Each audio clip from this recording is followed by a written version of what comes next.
Wogan did not move. In a few minutes he heard voices whispering in the courtyard below. By that time the princess should have escaped into the thicket. The stairs creaked, and again he saw a face over the edge of a step. It was the flabby face of a stranger, who turned and whispered in German to others behind him. The face rose, a pair of shoulders, a portly body, and a pair of unbooted legs became visible. The man carried a drawn sword. Between his closed eyelashes Wogan saw that 4 others with the like arms followed. There should have been 6, but the 6th was Harry Whittington, who, to be sure, was not likely to show himself to Wogan awake. The 5 men passed the first turn of the stairs without noise. Wogan was very well pleased with their noiselessness. Men without boots to their feet were at a very great disadvantage when it came to a fight. He allowed them to come up to the second turn. He allowed the leader to ascend the last straight flight until he was almost within sword reach, and then he quietly rose to his feet.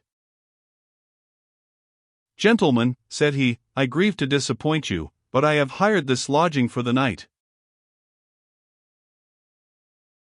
Page 275.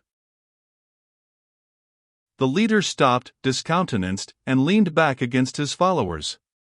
"You are awake," he stammered. "It is a habit of mine." The leader puffed out his cheeks and assumed an appearance of dignity. "Then we are saved some loss of time. For we were coming to awake you." "It was on that account, no doubt," said Wogan, folding his arms, "that you have all taken off your boots. But, pardon me, your 4 friends behind appear in spite of what I have said to be thrusting you forward. I beg you to remain on the step on which you stand. For if you mount one more, you will put me to the inconvenience of drawing my sword." Wogan leaned back idly against the wall. The princess should now be on the road and past the inn, unless perhaps Whittington was at watch beneath the windows. That did not seem likely, however. Whittington would work in the dark and not risk detection. The leader of the 4 had stepped back at Wogan's words, but he said very bravely, "I warn you to use no violence to officers in discharge of their duty. We hold a warrant for your arrest." "Indeed," said Wogan, with a great show of surprise. "I cannot bring myself to believe it." "On what counts?"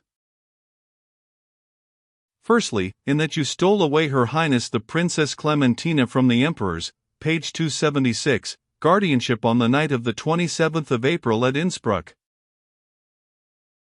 "Did I indeed do that?" said Wogan, carelessly. "Upon my word, this cloak of mine is frayed." I had not noticed it, and he picked at the fringe of his cloak with some annoyance.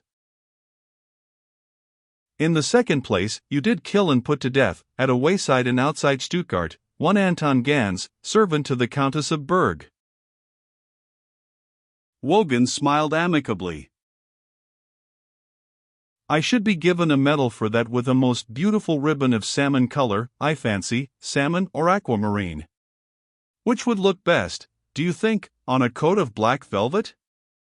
"I wear black velvet, as your relations will too, my friend, if you forget which step your foot is on." "Shall we say salmon color for the ribbon?"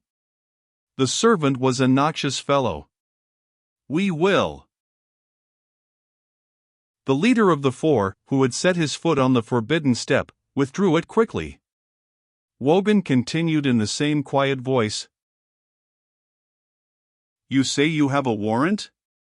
And a voice very different from his leader's, a voice loud and decisive, which came from the last of the 4, answered him. "We have the Emperor's warrant." "And how comes it," asked Wogan, "that the Emperor's warrant runs in Venice?" "Because the Emperor's arm strikes in Venice," cried the hindermost again, and he pushed past the man in front of him.